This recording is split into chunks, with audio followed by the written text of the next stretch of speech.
e Antônio Carmo. Oferecimento Mil Clean, sempre inovando. Instituto Homem, descubra a simplicidade em viver bem.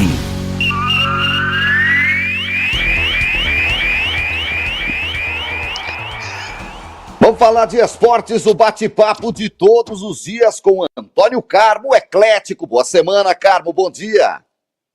Muito obrigado, bom dia para você, Cláudio Nicolino, bom dia especial a todos os amigos que nos acompanham aqui no Bate-Papo Esportivo, ano 22.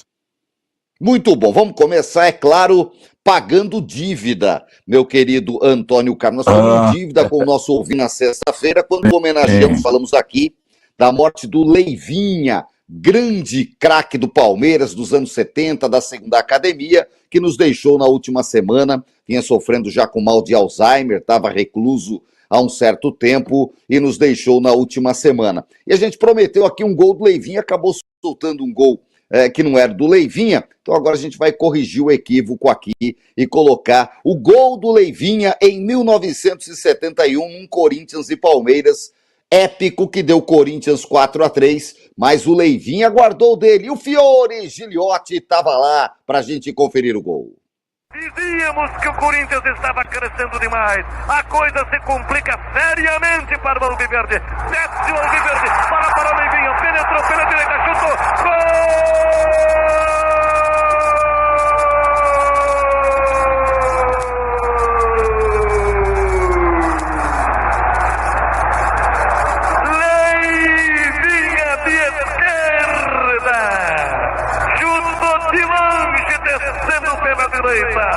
A torcida alvinegra ainda agitava a sua bandeira, festejando o grande gol de Adãozinho.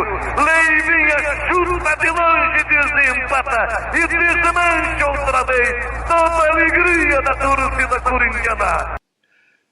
Tá aí, esse foi o terceiro gol palmeirense, 3-2 era a virada e o Corinthians ainda remontaria para 4-3. Um jogo épico do Campeonato Paulista de 71. Quem faturou o Paulista de 71, Antônio Carmo? Foi o São Paulo, foi no último jogo, pontos corridos, era São Paulo e Palmeiras, foi 1-0 para São Paulo. Aquele jogo teve o gol do Leivinha de cabeça, o irmão do Marques disse que foi com a mão, o goleiro de São Paulo era Sérgio Valentim, joseense, está sempre nos ouvindo aí, grande Sérgio. Esse jogo aí foi dia 25 de abril de 71, primeiro turno do campeonato, 8 minutos do primeiro tempo, o Palmeiras ganhava por 2-0, 2 gols do César. Ele entrou o tal de Adãozinho, ninguém conhecia no Corinthians, e ele botou fogo no jogo, o Corinthians empatou 2-2, Pioli estava narrando aí do gol do Adãozinho, veio o gol do Leivinho, e se deixasse a fita rolando, viu o gol do Tião, empatando de novo pro Corinthians, foi um gol atrás do outro. Ele ficou 3-3, 3-3 até aos 43 do segundo tempo, Mirandinha fez o gol da virada espetacular. Um jogo fantástico, esses 4-3 do Corinthians sobre o Palmeiras em 1971. O Leivinha era reserva, ele tinha entrado no lugar do Hector Silva, ele tinha vindo para o Palmeiras naquele ano, vindo da Portuguesa. O Hector Silva era o titular, grande craque da camisa 8 da seleção do Uruguai, jogador espetacular, e o Leivinha depois assumiu a titularidade e ficou 72 a 75 naquela segunda academia do Alviverde. Fez muitos gols, um grande jogador, cabeceador emérito, jogador sensacional, um ótimo jogador que marcou de maneira extraordinária sua passagem pelo Palmeiras e ele nos deixou aqui na última sexta-feira.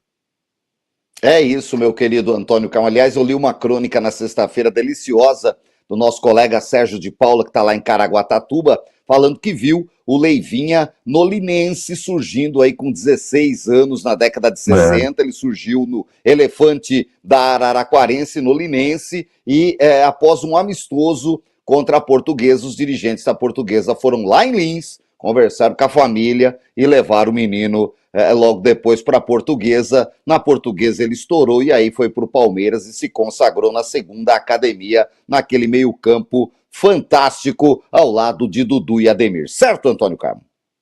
Exatamente. Parou muito cedo, com 29 anos, né? O jogador teve problemas no joelho, naquele tempo lá era mais comum isso, porque depois do Palmeiras ele foi para o Atlético de Madrid, foi ídolo no Atlético de Madrid, campeão espanhol em 77, junto com o Luiz Pereira, que continua lá em Madrid, veio para o São Paulo, jogou 6 meses em São Paulo, fez um gol apenas e parou a carreira e ficou consagrado aí como um grande jogador da história do Palmeiras.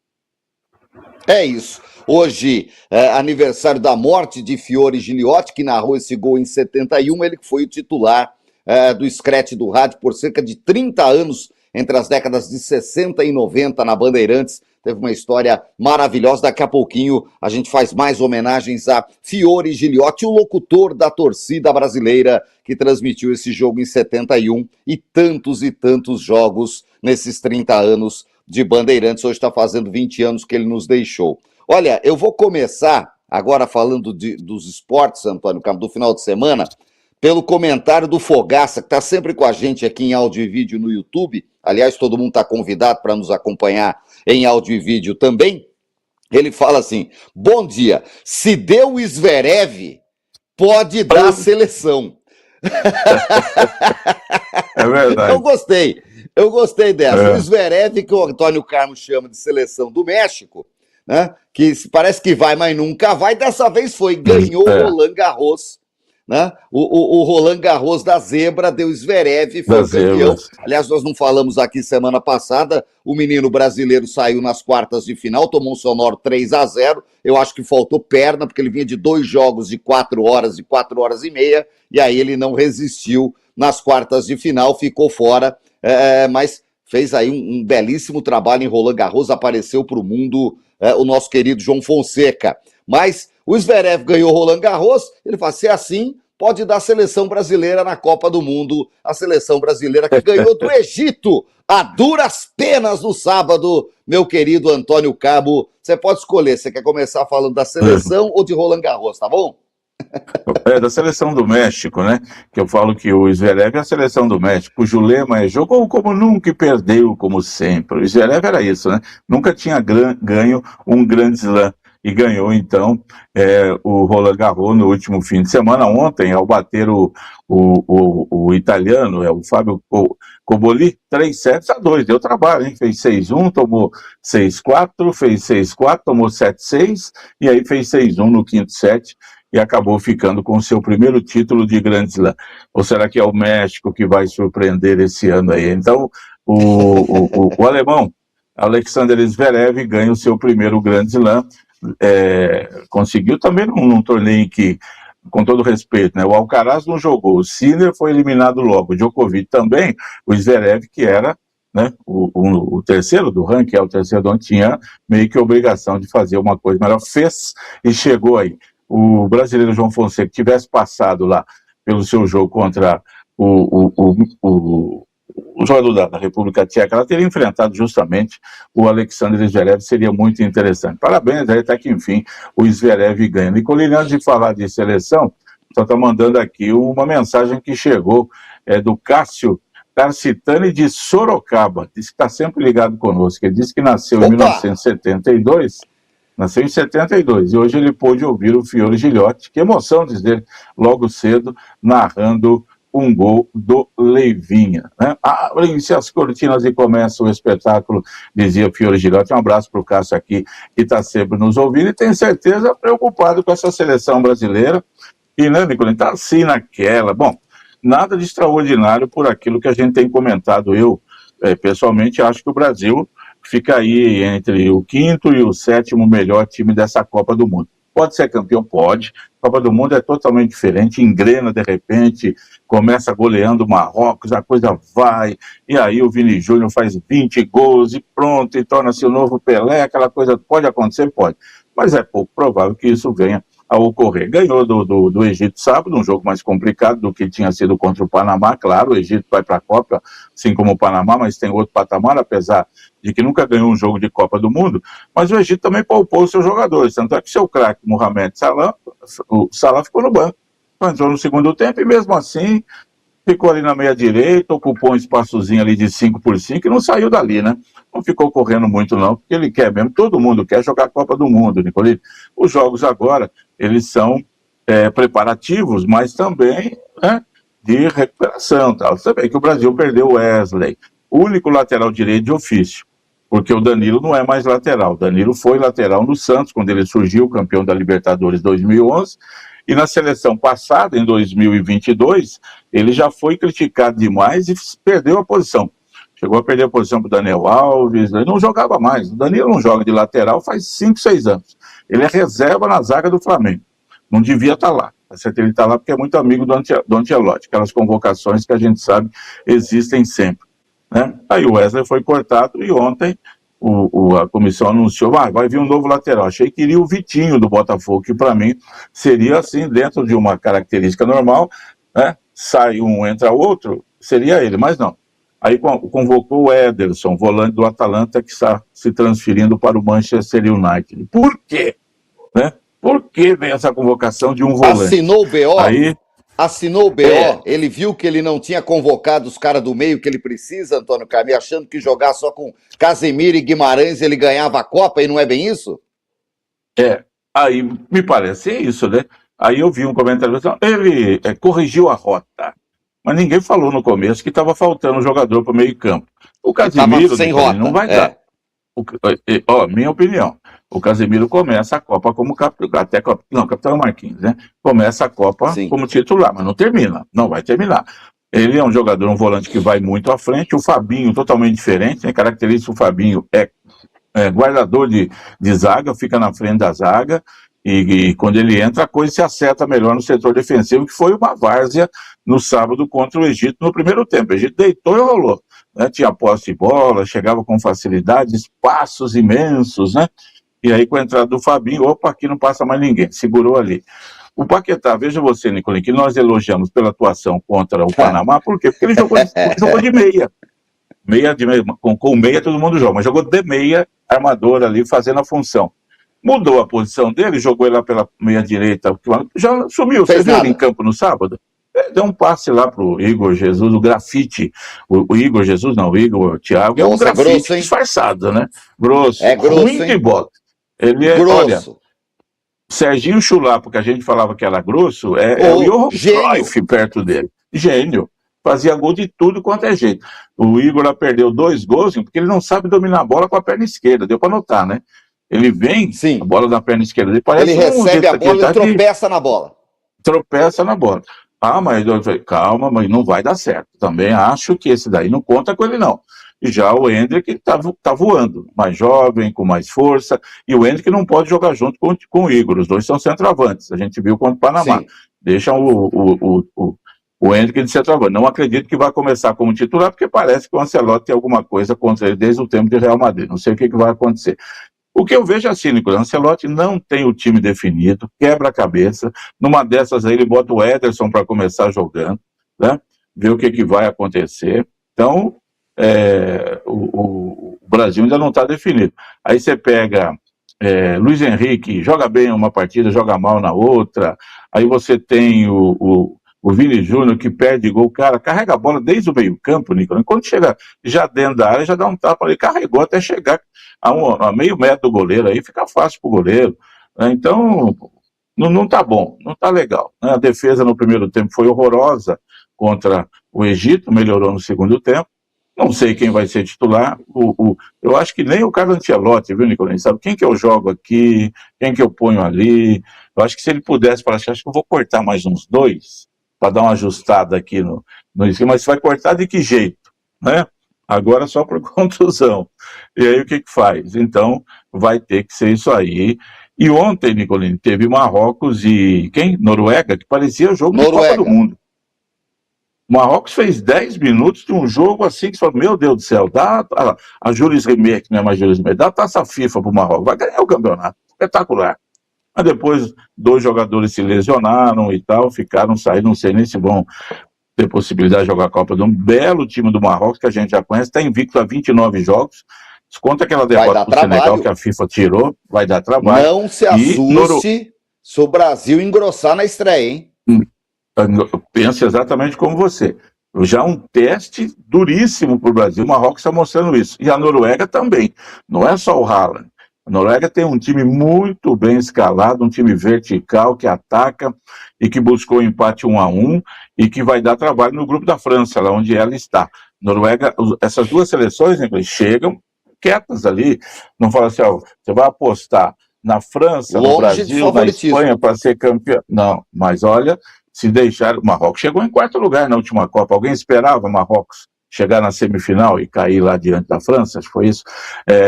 Não esperava. E aí chegou. O mesmo se aplica a Noruega, que volta à Copa, só jogou aquela Copa de 98, quando, aliás, ganhou do Brasil, né, por 2-1. O que vai acontecer? Vamos ver. Parece que tá muito bem. E voltando ao Brasil, Nicolini, semana de trabalho, não tem time definido, não tem nada arrumado ainda aí, muita coisa para acontecer. Na lateral direita agora, quem vai jogar? Aí o pessoal fala, pode pôr o Fabinho por ali, não faz isso, ele tá de volante, dando conta do recado. É o Danilo, mas aí, então, o que faz? Joga com 3 zagueiros. Esse é um jeito, Nicolini, que eu vejo o Palmeiras jogar, o Abel faz isso. Teve uma vez que ele não tinha lateral lá, ele botou o Gustavo Gomes de lateral, e aí, com mais 2 zagueiros, e ele não passava do meio campo, o time ficava penso por lá de cá, só o lateral esquerdo que ia embora. Tudo bem. Lateral esquerdo do Brasil, Alexandre, não aguenta meio tempo.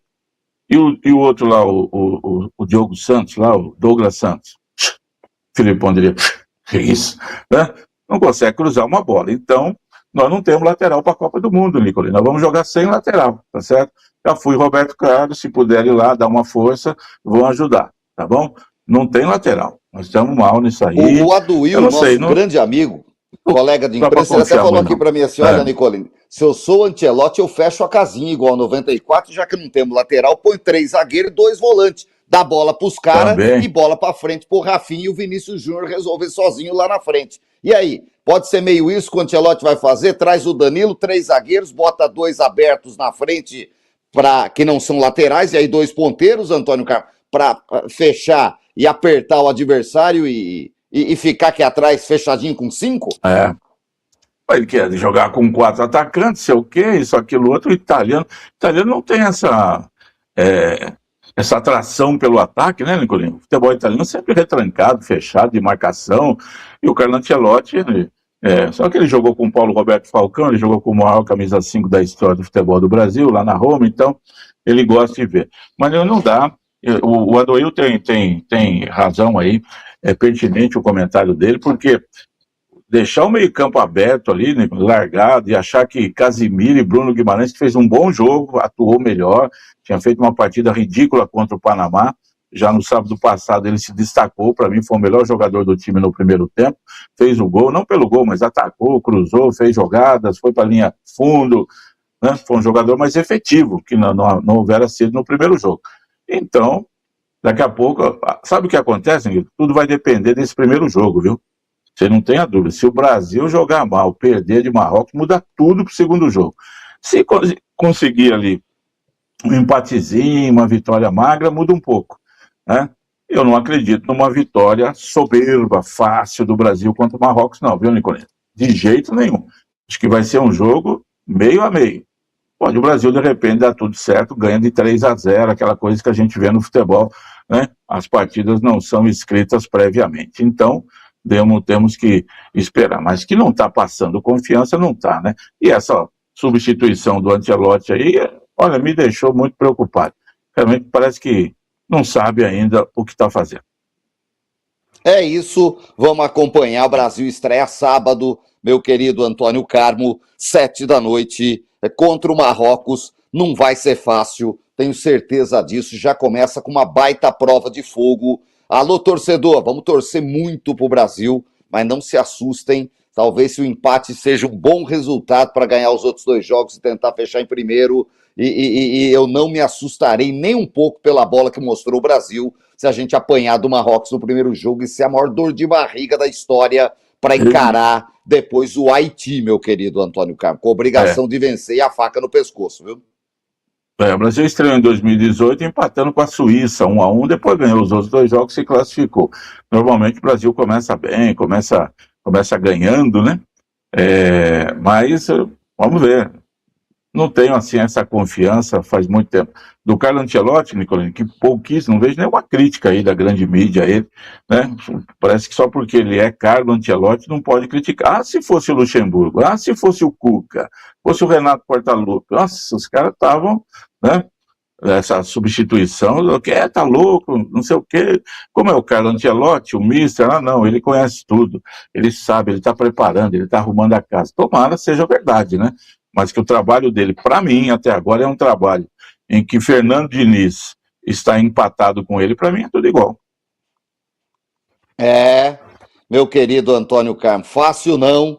Vamos ficar de olho, né? Vamos ficar de olho em tudo isso. Brasil de Ancelotti contra o Marrocos. Vamos falar muito de seleção e de Copa essa semana aqui no nosso bate-papo esportivo. Olha, ainda falando de futebol, Mantiqueira perdeu em casa sábado para o Itaquaquecetuba, se complicou, faltam 2 jogos na primeira fase da Bezinha, e o Mantiqueira está 3 pontos atrás do União de Mogi, que é o último da fase de classificação. Eu acho que o cavalo deitou com arreio, viu, Carmo? Ele só tem um jogo fácil, que é o último jogo contra o Barcelona, que é para cumprir tabela, são 3 pontos no ativo. Então ele vai resolver tudo na próxima rodada, fora de casa. Se perder, tá fora. É isso, vamos acompanhar. Tivemos o Grande Prêmio de Mônaco nesse final de semana, Antônio Carmo. Nossa, a prova parou, voltou, bandeira vermelha, Mônaco sendo Mônaco, né? E que saudade da Band na Fórmula 1, viu, rapaz? Confesso para você, Nicolas, está falando agora, eu nem tinha lembrado. Eu nem sei quem ganhou, não vi a corrida, juro para você, não vi nada da corrida. Não me lembrei de manhã. Eu fui à feira, primeiro, compromisso mais importante, tinha que ir à feira, né? Comprar as coisas, fazer almoço. E não vi nada da corrida à tarde, acompanhando só o futebol mesmo. Uma chance. Ganhou o menino da Mercedes lá, né? O Antonelli. Dá a taça para ele também. Dá a taça para ele e tal. E realmente, sem ser caseiro, né, Nicolinho? Sem puxar a sardinha para nossa brasa, tá fazendo falta a cobertura da TV Band. Semana que vem tem Grande Prêmio da Catalunha, em Barcelona, meu querido Antônio Carmo. Esse final de semana teve um monte de título aí dos torneios regionais, meu querido Antônio Carmo. As Copas da CBF, né? Então, a maior delas é a Copa do Nordeste, a Lampions League, né? E o Vitória do Jair Ventura ganhou do Fortaleza, lá em Fortaleza de novo, 2-1, 2 vitórias por 2-1 contra o Fortaleza. E o Vitória agora foi em Salvador, 2-1, e o Vitória, sim, 2 vitórias para o Vitória. É muita vitória. E o título, Antônio Carmo? 2 jogos iguais, Nicolinho, tanto lá em Fortaleza como sábado em Salvador. O Fortaleza largou na frente, primeiro tempo 1-0, e o Vitória virou 2-1 no segundo tempo. Campeoníssimo time do Vitória, do Jair Ventura, ganhou a Copa do Nordeste. Tivemos a Copa Norte e também a nova Copa que tem aí, a Taça Sul-Sudeste, né? Mais 2 competições. Copa Verde, né? Que Copa a Copa também. Norte é Copa Verde, né? Isso, então o Paysandu ganhou do Anápolis 4-0, numa remontada espetacular. Tinha perdido 3-1 o primeiro jogo, Antônio Carmo. Exato. 4-0 e é tricampeão seguido. É o maior vencedor da Copa, já acho que é o 6º título do Paysandu, e tricampeão seguido, sendo que um deles foi contra o Remo nos pênaltis, né? Aquela coisa toda, grande rivalidade. Paysandu com um jogo extraordinário ontem, virando para 4-0 em cima do Anápolis, que foi a surpresa de chegar na final aí. Muito bom. Na Sul-Sudeste, que aconteceu pela primeira vez, quem faturou foi a Chapecoense, o Avaí, melhor dizendo, doutor, que venceu a Chapecoense nos pênaltis. A decisão foi nos pênaltis, um clássico catarinense. Avaí e Chapecoense deu Avaí. É isso. O Avaí fez 3-0 na ressacada e a Chapecoense devolveu ontem 3-0 em Chapecó. Né? E aí foi para os pênaltis, e nos pênaltis o Avaí ficou com o título da primeira edição da Copa Sul-Sudeste, que foi uma Copa ainda, né? Sem muito interesse, mas para os clubes que participaram, Nicolinho, para quem chega na final é um bom negócio, tem um dinheiro de prêmio da CBF, você coloca o troféu na sua estante, é sempre legal. É isso, bacana, tá aí, meu querido Antônio Carmo, os resultados das Copas, é isso, no final de semana foi tudo isso, agora é seleção, sem o Wesley que foi cortado, chegou o Ederson, e vamos torcer pro nosso Brasil. Pois não, Antônio Carmo, vamos falar de basquete agora, fala. Vamos falar, mas eu mandei um ofício para o Samir Scheidt, presidente da CBF, falando, coloca aí pro ano que vem, né, a Copa São Manuel Suzano, vamos juntar ali Urupês, Jundiapeba, né, Angatuba, vamos fazer um torneiozão ali, ó. Eu levo o time do Urupês, nós vamos fazer a final desse campeonato aí.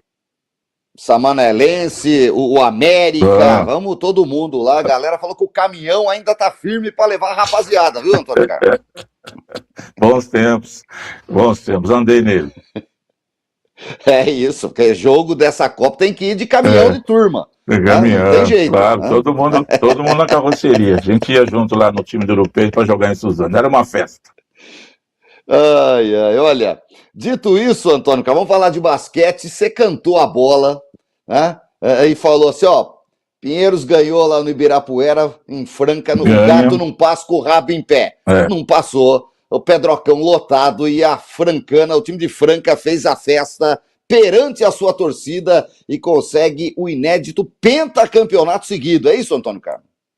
5 vezes seguidas, Franca escreve seu nome na história do NBB. Ainda não é o maior vencedor, é o Flamengo com 7 títulos, né? O Flamengo predominou no começo do NBB, começou a ser disputado em 2009, junto com o Brasília, que tinha 3 títulos, mas Franca agora é soberano no NBB, 5 decisões seguidas, 5 títulos, e ontem passou pelo Pinheiros 85-76. Eu disse para você aqui na sexta-feira que Pinheiros ganharia o jogo para forçar o quarto. Ganhou lá no Ibirapuera e foi para Franca vivo, logicamente. Ele que ter ganho ontem para forçar o 5º jogo essa semana, mas não deu. Franca de Lucas Dias, Franca de David Jackson, joga muito, aquele americano, do Jorginho e principalmente, Nicolino, do comando de Elinho Rubens Júnior. Desde que o Elinho assumiu o Franca em 2014, eu me lembro muito bem, Nicolino, ele assumiu o Franca veio jogar em São José e ele foi no estúdio da Band lá conversar conosco, muito gentil, lá nos donos da bola. Franca não era campeão paulista há 10 anos, foi campeão naquele ano. E ele introduziu um trabalho sensacional, acho que puxando muito pelo pai dele. Aliás, ele é a cara do pai dele. Quando ele ficar mais velho, vai ser rigorosamente igual, né? Com o cabelo branco. Se deixar o bigode... E aí, o bigode, pronto, não sabe quem é quem. O Elinho Rubens, extraordinário. Franca tem um time muito bom e que chegou ao título merecidamente. Mais uma vez, Franca, nesse período, com o Elinho Rubens, ganhou tudo, Nicolás. Ganhou aquele título intercontinental, ganhou sul-americano, paulista, brasileiro, espetacular. E Franca ganhou ontem, então, do Pinheiros, que chegou pela vez primeira final do NBB, com todos os méritos. Tem que continuar o trabalho lá com o Gustavinho de Conte. Pinheiros teve para parar com o basquete há uns 3 anos, aí, Nicolás, resolveu continuar e com o Gustavinho lá fez um ótimo trabalho. É isso, Pinheiros e o Paulistano, clubes históricos do basquete paulista, né, de São Paulo, né, que há muitos anos disputam e tem histórias belíssimas aí nesse esporte. E a gente vai vendo a história... Antigamente tinha o Sírio e o Monte Líbano, que pararam, né? Mas o Paulistano e o Pinheiros dão sequência. É isso, e a gente vai vendo a história acontecer, né, nos nossos olhos. Eu me lembro com você, a gente transmitir Franca com o Hélio Rubens pai no banco e o Elinho jogando de armador. Jogando. Então a gente fez jogos, eu me lembro do Franca jogando em São José, né? E agora a gente já vê o filho no banco, o Elinho Rubens, que era armador, como o pai foi armador. Enfim, tem toda uma história, né, do basquete, e você diz ganhando tudo, é a gente vendo a história acontecer nos nossos olhos. Bonito demais, parabéns a Franca, campeão do NBB. Hoje tem o jogo 3 lá no NBA, hein? Com o New York Knicks na frente 2-0, foi lá em San Antonio e ganhou os 2 jogos, não tem que saber não. Chegou lá, papum, 1-0, 2-0, joga em casa hoje. O jogo começa às 9h30 da noite, lá no Madison Square Garden, aquele grande ginásio, aquela arena lá em Nova York. E o New York Knicks hoje, se ganhar, abre 3-0. E aí, Nicolino, difícil achar que vai tomar uma remontada de 4-3. Penso eu que a vida dos Spurs está hoje. Nunca aconteceu? Então, eu não sei se dá na final, aconteceu, né? Nunca aconteceu, então. Então, se o Knicks ganharem hoje o jogo, eu acho que vai fechar a série ou em 4-0, 4-1, 4-2, vai ganhar. Então, o jogo hoje é na casa do Knicks, lá em New York, chance de fazer 3-0.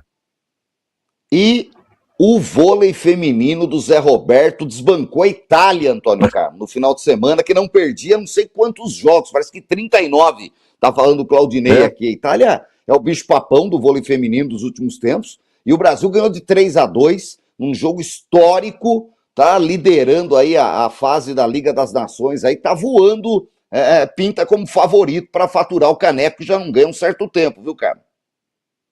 Muito bom, o Brasil tem essa história toda aí fantástica, né? Com o Zé Roberto, muda o time, muda tudo, mas o Zé Roberto tá lá, né? Eu vi um pedaço do jogo contra a Bulgária, que foi sábado pela manhã. O Brasil ganhou de 3-0. Ontem fez esse 3-2 em cima da Itália. São 4 jogos e 4 vitórias, liderança. A Itália é soberana, campeã do mundo, campeã olímpica, campeã do torneio São Manuel Suzano, ganha tudo. A Itália feminina está demais. É um time espetacular. Grande vitória do Brasil, é começo ainda da Liga das Nações, mais uma etapa de renovação que comanda José Roberto Guimarães. Ele já não é nem o pai nem o tio das crianças, das meninas ali, é o vovô, né, Nicolino?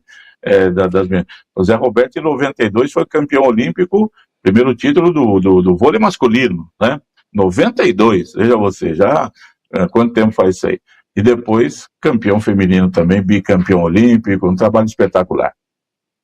É isso, né? São 34 anos aí de história desde 92, e ele vem aí, já são mais de 35 anos como técnico, e é fantástico. Parabéns às meninas, vamos torcer e muito, meu querido Antônio Carmo. Ó, para fechar, mais um pouquinho de homenagem ao locutor da torcida brasileira. Há 20 anos, no dia 8 de junho de 2006, era abertura, dia de abertura da Copa. Abertura de Copa. Dia da abertura, né? Da Copa do Mundo. Abertura da Copa, Alemanha e Costa Rica jogavam na Alemanha e aconteceu esse fato.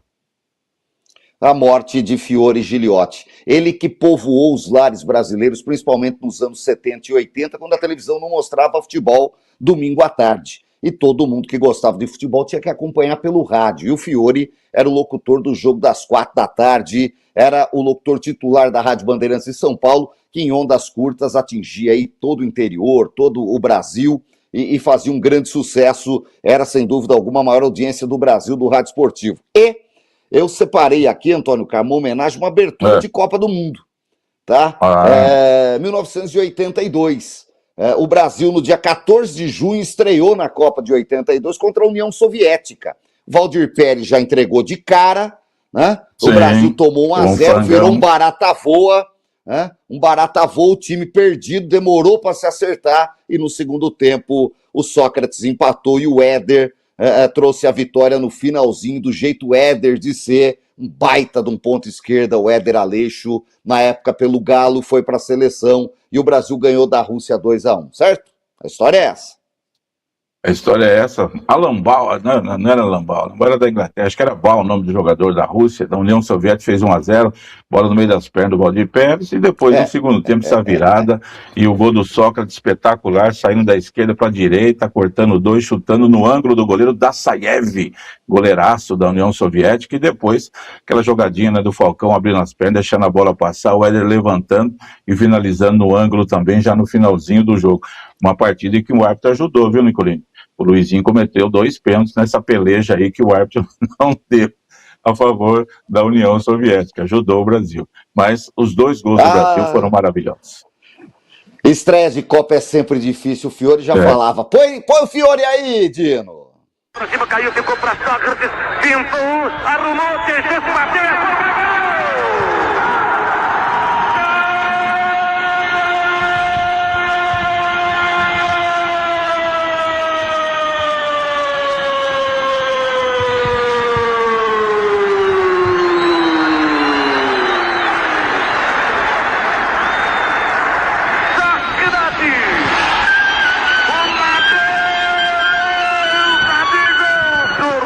brasileira.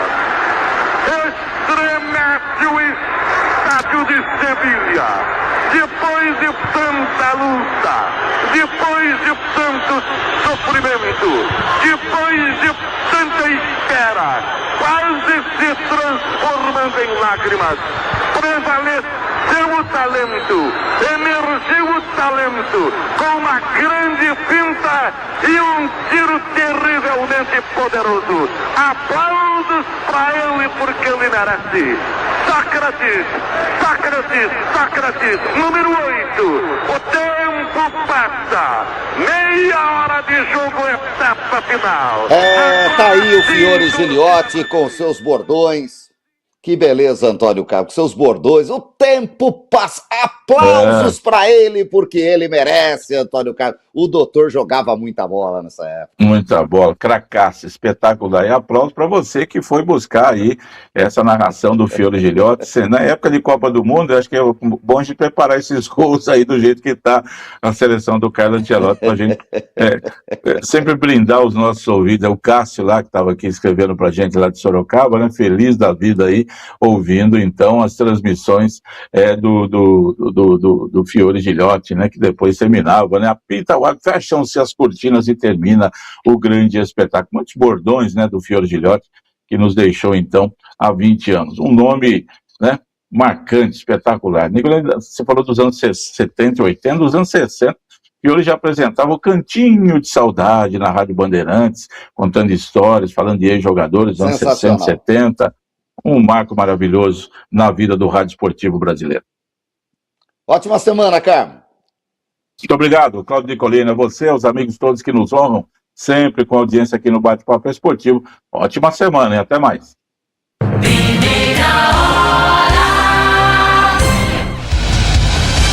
Agora 8 horas e 52 minutos, vamos rapidinho para as condições das estradas.